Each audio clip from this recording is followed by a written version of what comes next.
Good evening, everyone. I hope you're all already having an enjoyable, inspiring, kosher, healthy Purim. I translated this story from Rishimas Devorim, Volume 4 by Rabbi Yehuda Chitrick. I sent it around to my mailing list exactly 20 years ago today, and and I titled it The Crazy Son-in-Law. Two of the wealthiest men in Prague, this was hundreds of years ago, went to the central yeshiva in search of a good match for their precious daughters who were of marriageable age. And they each were each very happy with the boy they found in the yeshiva that they felt was just right for their daughter. And so they each made a fancy wedding.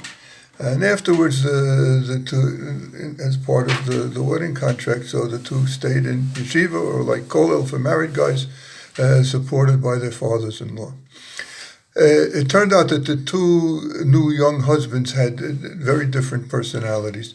One of them was kind of aloof, while the other one was very friendly.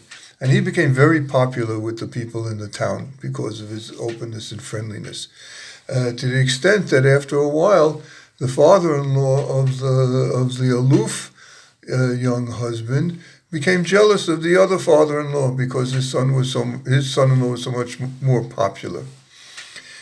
One day, while they were all sitting and studying in the yeshiva, so the door opened and a man came in, and it was clear just from looking at him that he was very upset about something.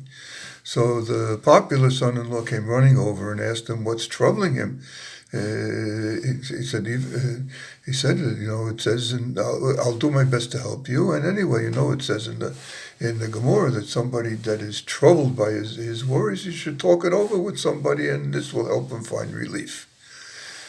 So the man confided in him that he owes 300 rubles, which was an enormous sum in those days, to his landlord, and this is the last day that he was given to pay it off, and he has no money whatsoever, and he's really afraid of what the landlord could do to him. He might even execute him, and he doesn't know what to do. He doesn't have a cent.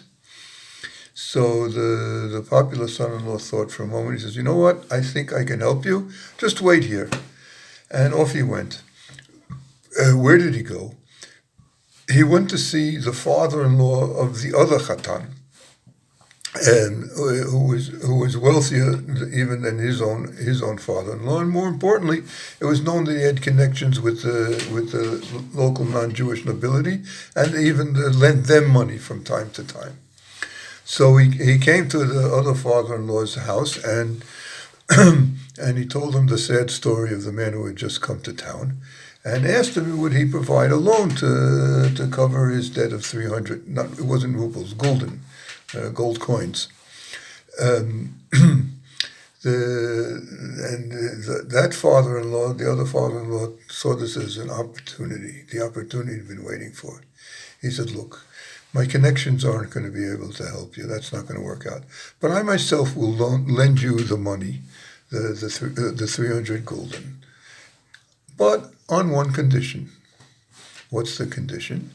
"I happen to have in my possession the robe of a Catholic priest. If you'll put on this robe and walk up and down the streets in town, the most busy streets and the marketplace, so that everybody sees you, so then I'll lend you the money." The son-in-law thought this over only for a brief moment, and he agreed. "I'll do it," he said. And so he did.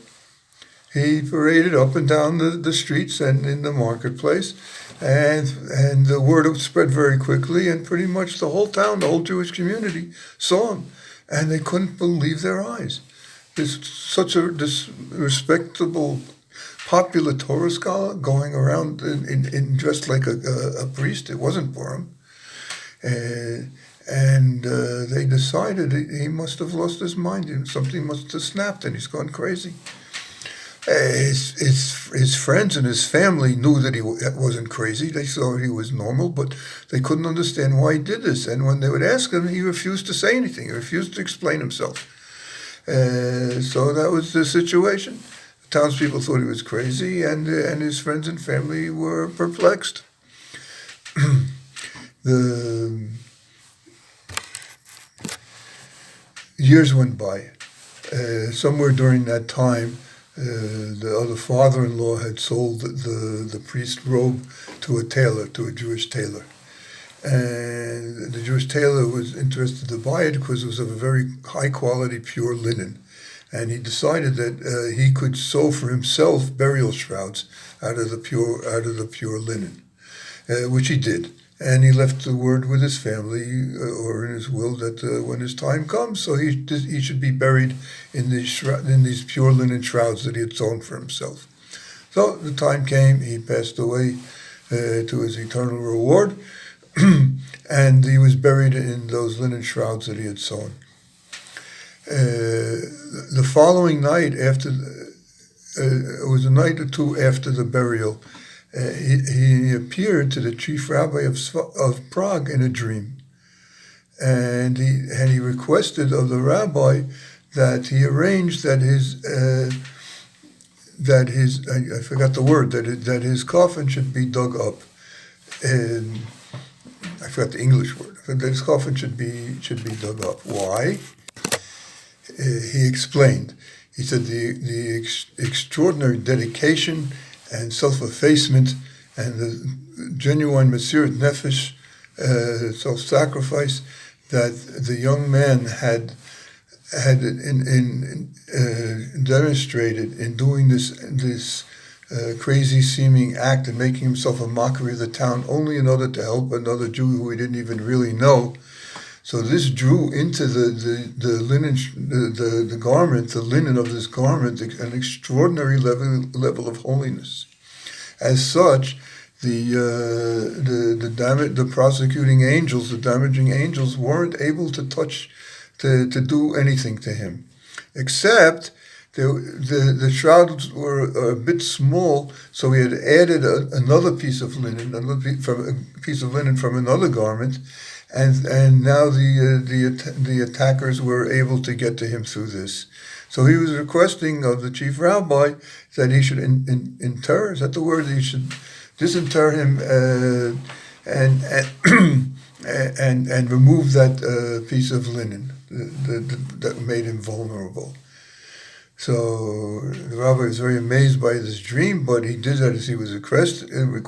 They dug it up. They found the foreign piece of linen. They replaced it, and he told the townspeople who had never been able to figure out why the young man had done like he did the full explanation, that he wasn't crazy at all. He did everything out of total devotion and Mesiras Nefesh for helping another Jew in need. Purim Sameach, a freilichen Purim.